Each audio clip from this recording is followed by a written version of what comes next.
Hello everyone, welcome to the video tutorial series of the web development. I am your instructor Varsha Tak. Let's start our lecture series. Okay, so topics to be covered in today's lecture, that is basics of the www, history of the www, internet and world wide web, computer network, OSI layer and HTTP protocol.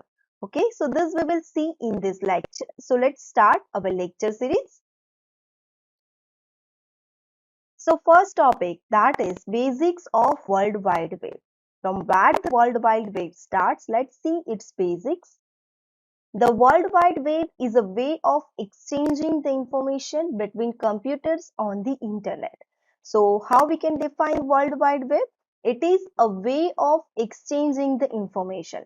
That means how we are able to exchange the information between two computers. That is known as World Wide Web. Whether these two computers are there in the local network or in the World Wide Web network, okay, or it is located at the remote host, anything is that. Okay, so how we are able to communicate with this computer, so that rules, that everything, that is known as the World Wide Web. The World Wide Web is a network of pages, of images, tags and sounds on the internet. So every information that is available on the internet that can go on through the World Wide Web. Okay, so which can be viewed using some browser software. Now let's see the history of the World Wide Web. So first of all, the British computer scientist, the name is Berners-Lee, is the inventor of the web. Okay, so British computer scientist Tim Berners-Lee is the inventor of the web. In 1989 to 1990, it introduced the www at CERN in the Switzerland. Okay, so first Tim Berners-Lee has introduced this www, that is known as the World Wide Web. In his book that is known as Weaving the Web, he developed three essential technologies, which are, that is URL, HTML and HTTP. This is the most important technology to understand this World Wide Web and to develop the web pages and to access the web pages. In 1990, web server and web browsers are created. Okay, so in August 1991, the web become publicly available to the everyone. So now everyone can access the information that is on the internet. In 1995, Internet Explorer released and JavaScript integrated. Also, the first browser war starts, because now there are numbers of the browsers that are available that is used to access the informations from the internet. Okay, in 1994, the Netscape Navigator, Opera browsers are released. So different browsers are available now to access the information. Now, next we will see internet and www.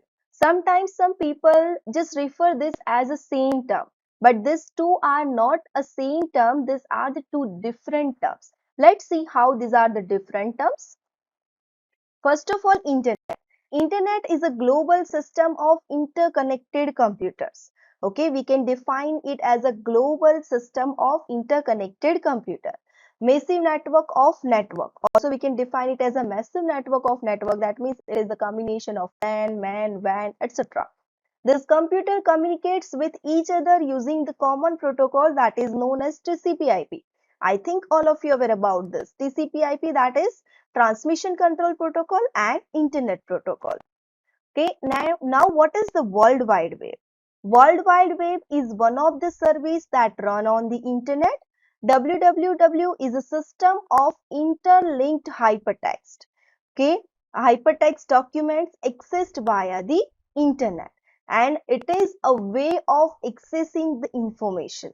How we can define internet is a interconnected computer network, whereas www is what? Way of accessing the information. How we are able to accessing the information? That is www. That means it provides the standard to access the information, and internet provides the connection. Got it? Okay. Now let's see again. Many people use the terms these are the same as I told you, but these are not the same. The internet and web are two separate but related things. How? Let's see. The internet is what? A massive network of network. It connects the millions of the computers together globally, forming a network in which any computer can communicate with any other computer. Okay, so whatever the computer is there in the global network, so we can communicate to that global network using the internet. Okay, so as long as they are both connected to the internet. So compulsory concept is what? Both the computers should be in internet. Okay, if they are not internet, we are not able to interconnect with that two PC. Now, next, what is the World Wide Web? It is a simply web, is a way of accessing the information over the medium of the internet. Okay, so over the medium of the internet, how we are able to access the information, that is known as World Wide Web. That means it governs the rules, it defines the rules how we are able to access the information. So the web is just a portion of the internet, albeit a large portion, but the two terms are not synonyms and should not be confused. So got it? Now what is the difference between internet and web, and or we can say www? Now next is a computer network. Okay, so what is computer network? How we can define it?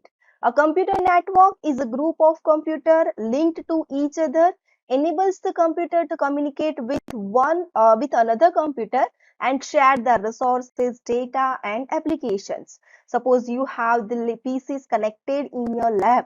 So we can say that is a LAN network, that is a LAN computer network that we can say. Okay, then we can say the banks have the computer networks that is in one city as well as in other city or in many city.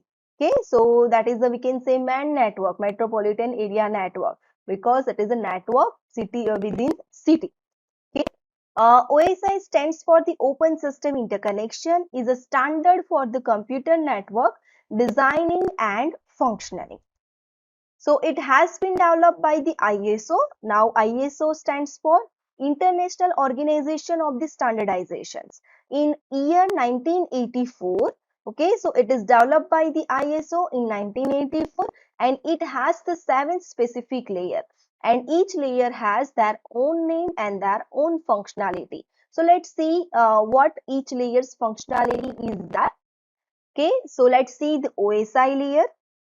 There are different 7 layers is there. If we will see from the bottom, physical layer, data link layer, network layer, transport layer, session layer, presentation layer and the application layer. Now let's see the functionality of it and the example of it. So first of all, see the physical layer. So physical layer that sends the data onto the physical wire. That means physical transmissions of raw transmission of the data, physical transmission of the data that is done on the physical layer, and the device that is included, or we can say the protocols that is included, that is hubs, NICs, cables, etc. Then next one is the data link layer. Data link layer reads the MAC address, that is medium access control addresses, from the data packets, and switches is used in the data link layer. Then next is the network layer. Network layer reads the IP addresses from the packets. That means the routing is done by the network layer. And here the routing is done by the network layer. That's why router is used, layer 3 switch and switches is used. Okay, then next one is the transport layer. And transport layer is responsible for transport protocol and the error handling. Or we can say it is the responsible for the point-to-point connection. And the protocols that is used here, that is a TCP, that is transmission control protocol, and UDP, that is user datagram protocol. Okay, next one is the session layer. Session layer establishes and ends the connections between two hosts, and here we use the NetBIOS and PPTP protocols. Then next one is the presentation layer. Presentation layer that formats the data to that it can be viewed by the user. Okay, and encryption and decryption that is also provided by this layer. Here the different types of information that we can transfer: JPG, GIF, HTTP protocol, SSL, TLS, that can be used in the presentation layer. Then last one is the application layer. This layer deals with the user. Okay, so services that are used with end user applications, that is defined by the application layer. And here we will use the SMTP or many more protocols. Now next we will see the HTTP protocol, that is the heart of the we can say the www, how we are able to transmit the informations, how we are able to receive the information, that everything that is defined by the HTTP protocol. Now first of all, before starting how HTTP request and response, let's see what is HTTP. Okay, what is HTTP? How we can define it? Hypertext Transfer Protocol is the set of rules for the transferring files, text, graphic, images, sound, video, and other multimedia files on the World Wide Web. Okay. Now next one is it is a communication between client computers and web servers is done by sending the HTTP request and receiving HTTP response. HTTP is an application layer protocol because it deals with the user applications use at user interface, and it is a connectionless protocol and it is a stateless protocols. Okay, now protocol for transfer of various data formats between server and client. Okay, so what we can transfer? Plain text, hypertext, images, video, sound, everything we can transfer through the HTTP in the on the internet through the World Wide Web. A network protocol is a set of rules governing conversations between a client and a server. Now, let's say this is the figure that demonstrates the HTTP request and response message, how informations will be transferred to the server and how that informations will be received from the server. That means how request is transferred and how request is received. So here you can see the HTTP client, that is through the web browser, HTTP request message will be sent to the HTTP server, or we can say to the web server, and web server will web server will reply the responded message, that is known as the HTTP response message.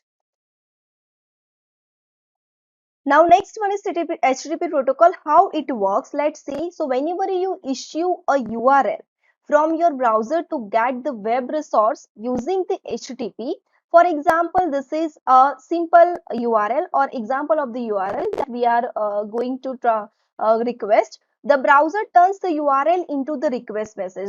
So this URL will be converted in the request message and send it to the HTTP server. And the HTTP server interprets the request message and returns you an appropriate response message, which is either the resource or you requested or an error message. Now how it works, let's see. So first of all, user issues the URL from the browser. Browser sends the request messages. Okay. Now the server maps the URL to the file or program under the document directory. Then after that, server returns a response message. If everything is okay, then it will return 200 OK message. So, and after that, browser format the resource and display. Okay, so in whatever the format the data is received, in the same format it can be displayed to the client. So what browser will do? Browser is responsible to display the data in proper format to the client. Now next is the HTTP URL. So URL, that is Uniform Resource Locator. A URL is used to uniquely identify a resource over the web. Syntax of the URL, that is for example, protocol, host name, port, path and file name. So here example, HTTP xxmyplace.com .80cgibnt.html. Now what is the meaning of this? Let's see. Protocol, that is HTTP, FTP, SMTP, DNS, news, etc. Host name, that is a name dot domain name. Okay, and port, that is usually 80 but many on 8080. Directory part to the source. So here this is the directory part to the source, and the last one is what? The resource name. So this is the part of the URL when we are doing any request. Okay, so at that time this all are the part that is included in the URL. Now next one is the HTTP session. So let's see. HTTP session consists of the three phases. Which are these three phases? The client establishes a TCP connection. Okay, so first client establishes a TCP connection. After establishing the connection, the client sends its request and then wait for the answer. Okay, so client sends a request and it will wait for the answer. The server processes the request and sends back its answer containing the status code and the appropriate data, or whether any error is there, then also it is responded. And last, the connection is closed. Okay, so which are these three phases? First, establish the connection, then information transfer, and last one is the connection closed. So HTTP works in these three states. Now HTTP message. The message format consists of these following three items. Which are these three items? Let's see. First one is the start line that we will see in detail. Then we have the header file, and then we have the message body. Okay, so in HTTP request and HTTP response, these are the part of the request that we will see in detail. So summary of this lecture, we have learned about the basics of World Wide Web. Then we have seen the history of the World Wide Web and who developed this, who is the father of, we can say who is the father of this, and internet and www. Mind it that these two terms are not synonym, these two terms are totally different. www defines the rules for accessing the informations from the internet, and internet is a globally connected network. Got it? Then we have seen the computer network. Okay, and we have seen the OSI layer. Total 7 layers is there, and we have seen each functionality of each and every layer. And after that, we have seen the HTTP protocol, HTTP request and response, and what is the part of that request and request and response message, that is a start line, message body, etc. And that we will see in detail in the next lecture. Okay. So thank you for watching. We will meet in the next lecture with a new topic. Thank you.